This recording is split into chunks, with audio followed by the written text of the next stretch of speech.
Namaskar and welcome. You're watching World Connect, your window to the world. In the next half an hour, we'll get you all the stories, the top stories that are happening the world over. I'm Sakal Bhatt, and quickly let's take a quick look at the focus of the show. FBI informs Republican lawmakers about new probe on Hillary Clinton emails just 11 days ahead of US presidential polls on November 8. Clinton calls federal agency to explain details, while Trump launches fresh attack on former First Lady. Terror strikes Pakistan again as Islamic State-linked Lashkar-e-Jhangvi terrorists attack a police academy, killing over 60 people. Attack shows how extremist groups continue to remain a serious threat for Pakistan.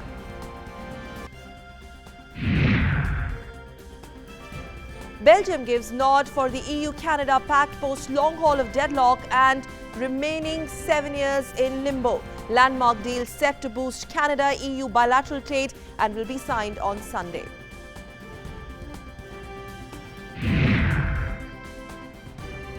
Author Paul Beatty becomes the first American to clinch Booker Prize for his novel on racial stereotypes titled The Sellout, after facing rejections by almost 18 publishers. The world's largest marine park in Antarctic Ocean is soon going to be a reality after 24 countries in EU reach an agreement. The proposed sanctuary will cover more than 12% of the Southern Ocean. And it's a story of grit and determination.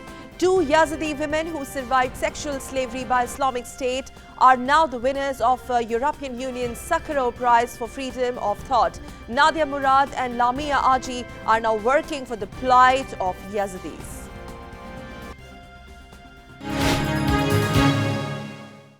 In a major embarrassment for Democratic presidential candidate Hillary Clinton, the Federal Bureau of Investigation, or FBI, has said it is investigating more emails as part of a probe into former Secretary of State's use of a private email system. The announcement gave a fresh ammunition to Donald Trump, already battling falling rating series of assault allegations. In a letter to Republican U.S. Congressional Committee Chairman, FBI Director James Comey said that the agency would determine whether the additional emails contained classified information or not. Comey also added that he did not know how long it will take FBI to complete it. Comey is under withering criticism from the Clinton campaign for releasing the letter so close to the election. The Clinton camp undoubtedly will have to spend next few days defending her. Hillary Clinton said she is confident the new FBI probe will not change its original findings, that she should not be prosecuted.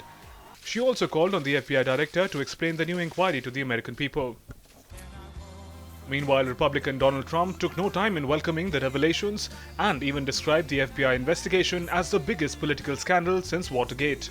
The US State Department said it has no details with it about the probe, but it will cooperate with the FBI investigation covering additional emails. The announcement comes 11 days before the election and nearly 4 months after Comey said he wouldn't recommend criminal charges because of Clinton's use of a private server. The FBI had spent about a year investigating Clinton's use of an unauthorized private email server for her work as the US Secretary of State between 2009 and 2013, after it emerged that there were classified government secrets in some of her emails. The latest emails in question came to light during a separate inquiry into top Clinton aide Huma Abedin's estranged husband, former Congressman Anthony Weiner. Devices belonging to Abedin and Mr. Weiner were seized in an investigation into whether he sent sexually explicit emails to a 15-year-old girl in North Carolina. And with less than 2 weeks for the polling day to arrive, campaigning for the US presidential election entered its final leg, and the two main rivals, Democrat Hillary Clinton and Republican Donald Trump, are making last-ditch efforts to reach out to the electorate. Now, Trump is reported to be trailing Clinton in national tracking polls and in key battleground states. First Lady Michelle Obama has joined Hillary Clinton on the campaign trail for the first time and addressed supporters in the crucial battleground state of North Carolina. Republican presidential nominee Donald Trump continued with his fiery rhetoric and criticized Hillary Clinton over her trade policies. He went on to say that her policies were so bad that the country should just cancel the election and hand him the victory. Speaking to supporters in Toledo, in Ohio, Trump said the North American Free Trade Agreement signed by Clinton's husband former President Bill Clinton had led to the outsourcing of thousands of Ohio jobs to Mexico, a practice he vowed to stop if elected as a president. He also added he would suspend immigration from terror-prone regions like Syria if he wins. Meanwhile, according to various reports, Democratic candidate Hillary Clinton has maintained a lead in battleground states of Florida and Pennsylvania. Ohio, which is another battleground state, remains too close to call. Another battleground state of North Carolina appears showing that there are positive signals to Donald Trump, while Democrats there face an uphill task. A battleground state is a state in which no single candidate or party has overwhelming support in securing that state's electoral college votes. Now, millions of Americans in 37 states will vote before Election Day on November 8, either by mail or at polling stations. The deadly terrorist attack on police academy in Quetta, in which more than 60 people were killed with over 100 injured, has raised many questions. The attack indicates that Islamic State and Al-Qaeda have joined hands to carry out the attacks. It was yet another nightmare for Quetta in Pakistan. Monday night, a police academy in Quetta suffered a devastating attack when gunmen hurled grenades and fired indiscriminately at the police recruits at the academy. Some media reports suggest attack looks like a new alliance of previously splintered jihadist factions in possible coordination with the Islamic State. The deadliest assault in Pakistan since a suicide bomber killed 70 people in an attack on mourners gathered at a hospital in Quetta in August. The August attack was claimed by IS but also by a Pakistani Taliban faction, Jamaat-ul-Ahrar. Cadets recount an attack on a Pakistani police training college. They entered the hostel and hurled grenades and kept firing. They looked under the beds, shone torches and fired on people under the beds. When we heard the explosion, we felt as if doomsday had arrived. Many of my friends in the police were martyred. We received 93 injured people and 61 dead bodies. Among the 61, one was the dead body of a suicide bomber. Soon after the attack, a marked news agency, a media arm of Islamic State, posted on its website still images of armed men wearing explosive vests, saying the men were IS fighters who carried out the attack on a police training college. Pakistan's current government and the Pakistani military have proclaimed many times in the recent past that their operations against the Pakistani Taliban, TTP and Al-Qaeda hubs in the tribal areas of North Waziristan have been a great success. But yet another deadly assault in Quetta rubbishes these claims squarely. Protests against Prime Minister Nawaz Sharif and his government are spreading across Pakistan. Police baton-charged and fired tear gas the protesters in Rawalpindi as Tehreek-e-Insaf leader and former cricketer Imran Khan and his supporters prepared for his plan to shut down the capital next week to try to force Prime Minister Nawaz Sharif to resign. Moving on, Syrian rebels began a counter-attack against the army and its allies, aiming to break a siege on eastern Aleppo. Fierce fighting broke out in the northern Syrian city. Heavy shelling and suicide car bombs were mainly focusing on the city's western edge by the rebels. It includes Jabhat Fateh al-Sham, which is a former affiliate of Al-Qaeda previously known as the Nusra Front, and also groups fighting under the Free Syrian Army banner. Now, according to the state media, 5 civilians were killed, and in another shocking incident in Syria's Idlib province this week, over 26 people were killed, most of whom were children, when airstrikes struck a school. The US and France have said either Russia or the Syrian government were responsible for the strike on the school compound. Russia, however, denied responsibility for the attack and called for a thorough investigation. Well, these two Yazidi women from Iraq who survived sexual enslavement by Islamic State have won the Sakharov Prize for Freedom of Thought. The Sakharov Prize is named after the late Russian dissident and scientist Andrei Sakharov and is awarded each year by the European Parliament. Set up in 1988, it honors individuals and organizations defending human rights and basic freedoms. Let's hear in their story. Once forced into sexual slavery, Nadia Murad and Lamia Aji Bashar are now advocates of human rights and freedom. They were among the thousands of other Yazidi women and girls who were abducted by Islamic State in August 2014 in Iraq and were forced into sexual enslavement. 23-year-old Murad was held by IS in Mosul but escaped her captors in November 2014. She reached a refugee camp and eventually made her way to Germany. Since then, she has been raising her voice for Yazidis, refugee and women's rights. Briefing UN Security Council on the problem of human trafficking, Nadia called for the massacre of Yazidis to be recognized as genocide. I implore you, get rid of Daesh completely. I went through this terrible suffering because of them. I've seen what they've done to boys and girls. All those who commit the crime of human trafficking and genocide need to be brought to justice, so that women and children live in peace in Syria, Iraq, Somalia, Nigeria, everywhere.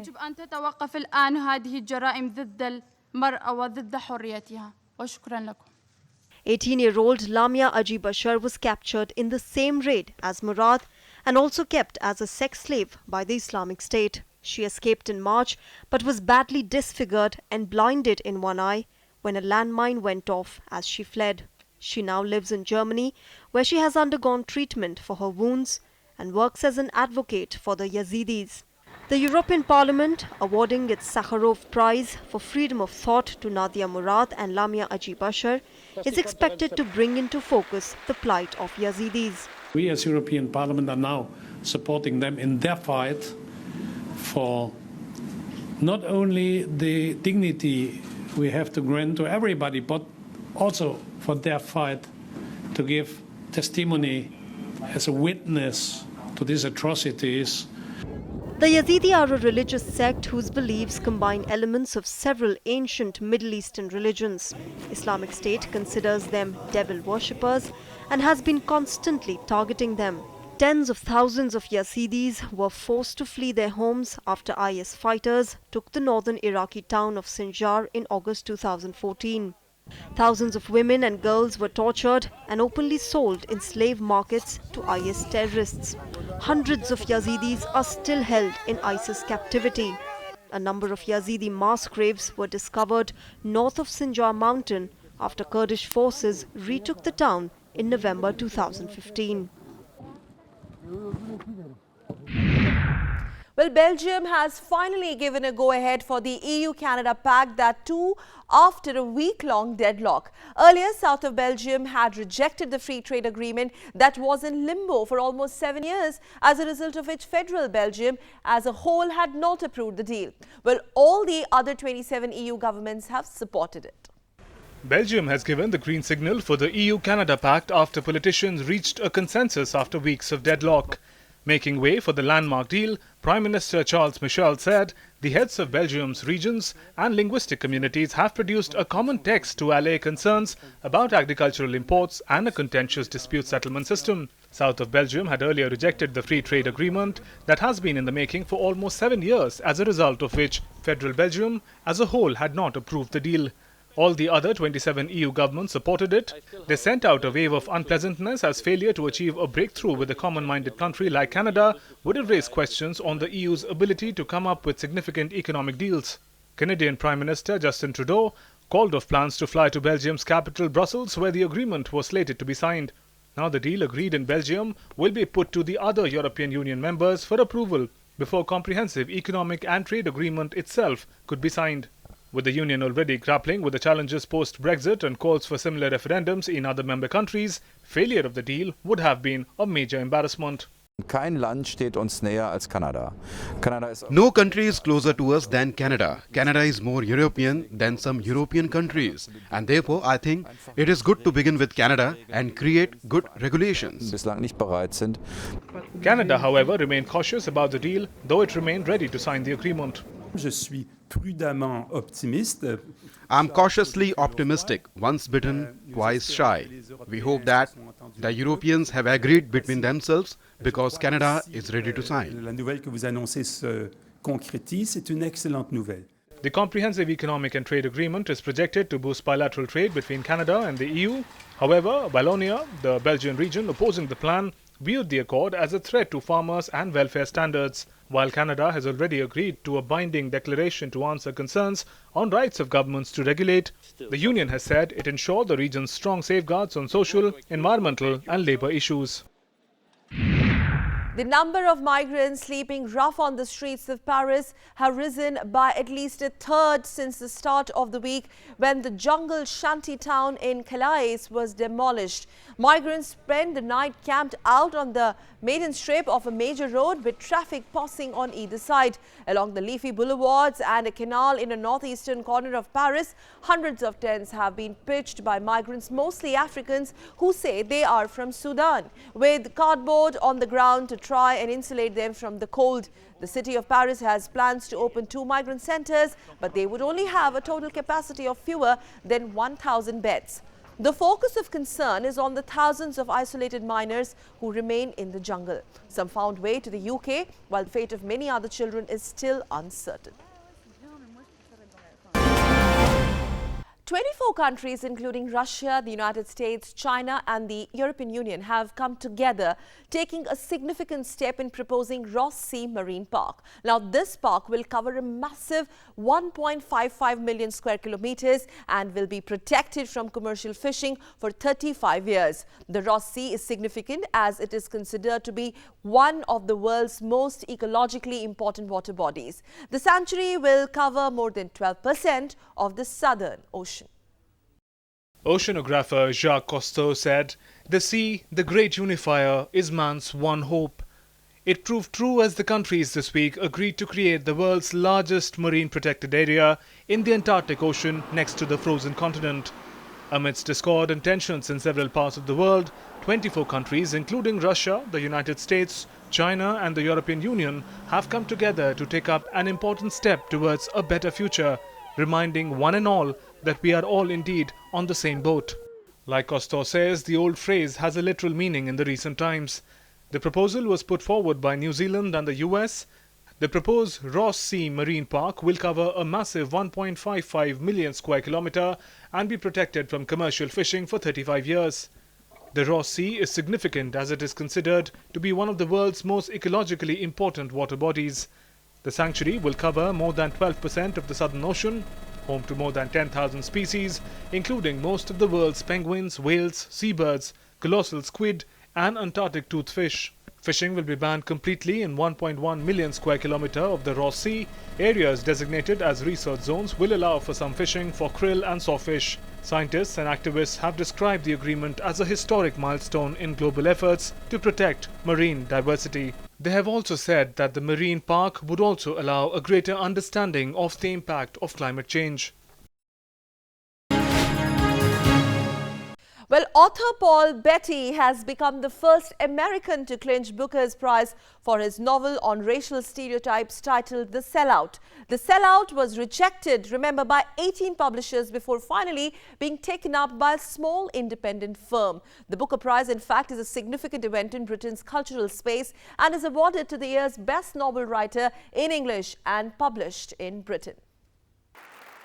Amidst voices against discrimination in the US, Paul Beatty became the first American to win the Man Booker Prize for his novel The Sellout, for his hard-hitting novel on racial stereotypes. The writer's style of writing has delighted many. The sharp wit and audacious tone had prompted the 5-judge panel to reach a unanimous decision on this year's winner. Tragedy and comedy were intertwined in the novel, as the most painful moments also tended to evoke a smile. The judges pointed out that Beatty's language put him on rank with great writers Mark Twain and Jonathan Swift. The book, which the 54-year-old Los Angeles author terms as a difficult read, starts off in the narrator's voice. This may be hard to believe, coming from a black man, but I've never stolen anything. The story goes on to trace the life of the narrator, me, in an unconventional and abrasive narrative. Interestingly, like many other famous works, The Sellout was rejected by 18 publishers before finally being taken up by a small independent firm. The Booker Prize is a key event in Britain's cultural life and is awarded to the year's best novel written in English and published in Britain. Paul Beatty's The Sellout beat Hot Milk by Deborah Levy, His Bloody Project by Scott Graham McRae Burnett, Eileen by American Otessa Mosh Fay, All That Man Is by David Zale, and Do Not Say We Have Nothing by Canadian Madeleine Thien to win the £50,000 prize at an award ceremony in London. The Duchess of Cornwall presented the award to a visibly moved author. Beatty's mastery over the words, along with astute and perceptiveness of the sensitive racial identity in the backdrop of Black Lives Matter movement, was certainly the book of the year. And in Human Touch, we bring to you this week the story of two Kenyan women who have taken upon themselves in wildlife conservation of Africa in a big way. Here's a story of Wangari Maathai, a mind behind Greenbelt movement in Africa, which has seen the plantation of over 51 million trees in Kenya alone. The other story is of Paula Kahumbu. Following her footsteps is Paula, the latest leading lady in conservation, and she's also the CEO of Wildlife Direct. She leads a crusade against illegal poaching. Here is their story. Africa takes pride in rich biodiversity.